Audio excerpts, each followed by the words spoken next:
So today we're going to talk about how to fix the weakest area in your life. So I've noticed that there are 5 main areas of life. They are your physical health, your mental health, your career and your financial stability, your friends and family, and then your romantic/intimate relationships, okay? If one of those immediately is standing out to you as a weakness, you know exactly what I mean. Generally speaking, I've found that everybody seems to really struggle in one of those areas. Now, in your career, you want to be a specialist, you want to be good at just one area, okay? However, in your personal life, you must be a jack of all trades.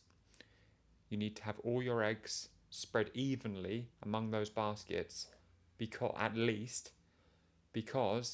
if you're bad in one area, you're really going to feel some detrimental effects in that area. Imagine having no financial security. Imagine having no intimacy, no social interactions, your health or fitness being completely on the floor, okay? So, what I want to do for you today is explain to you those 5 areas and then how you can begin to approaching your weakest area. So, let's begin. First of all, you've got health and fitness. Very simple one. It comes in 2 parts. You've got the mental side of that and then you've got the physical side of that. The mental side is perhaps it's outside of your awareness. Perhaps you've got some sort of like emotional eating or some sort of attachment to food or some sort of boredom, some dysregulation. That is a little bit harder to deal with, but ultimately you've got to push your awareness somewhere around there to begin making a change. Physically, though, I'd say no matter where you're at, just find some way of enjoying exercise. So you don't have to go to a gym, just find some way of making it fun and then just pick a regression that you can stick at consistently. So if I said to you, you're going to go for a walk, like you're in a real state or whatever, you just really feel down and out, you're going to go for a walk once a week. Can you commit to doing that all year? If you can't do it, then you've got a real problem. But that's a really reasonable thing to commit to, and then you can just start there, and then you can begin building. But with your physicality, it takes time. So just make the regression. Okay. So now, mental health. I don't want to pretend that I can solve mental health in a minute or two. But essentially, really, really. So first of all, seek professional help if you think you need it. But then my really, really soft and really universal advice is find things like purpose, connection, career, and money. Again, a very difficult one to unpack quickly, but essentially, what I would say is find a pathway where you can progress. In some professions, it's really easy. If you are a lawyer, you will just go up and up and up and up and up, and then you'll go into partners or you become a judge or a barrister, and then you go on circuits and you just go up and up and up. And as long as you keep doing your job, you keep getting pushed up. However, most jobs aren't like that, so you need to evaluate your own career ladder. How do you leverage the skills you have in a way that can help you? Think more long term, potentially changing environments, seeking pupillage, doing new skills. It might come down to mindset. Do you need to overcome some sort of obstacle where you normally maybe you point to childcare, you point to social anxiety? Just think really broad and objective and kind of accept where you're at to begin with and then go from there. So, your social relationships and your family. First of all, it may just come down to getting over yourself, reaching out to people and asking if they want to do stuff or asking them just how they're doing and what they're up to. If it's particularly with people outside of your family, I'd recommend joining communities where even if they're online, just people who share mutual interests of yours, people who are mutually invested in something where you can go and do something alongside them.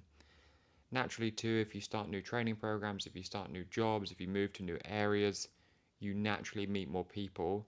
It doesn't work every time. It is a bit of a throw of the dice. However, generally the more you get yourself out there, the more people you come across. And then lastly, love, intimacy, relationships. Again, People carry all their baggage, all their rubbish. They replay the relationships of their partners, all their subconscious expectations, and it is near impossible for me to comment on that generically and indirectly through a video. However, if you're having issues, you probably might want to look at that again with some loving acceptance. However, there's a really practical bit of this too.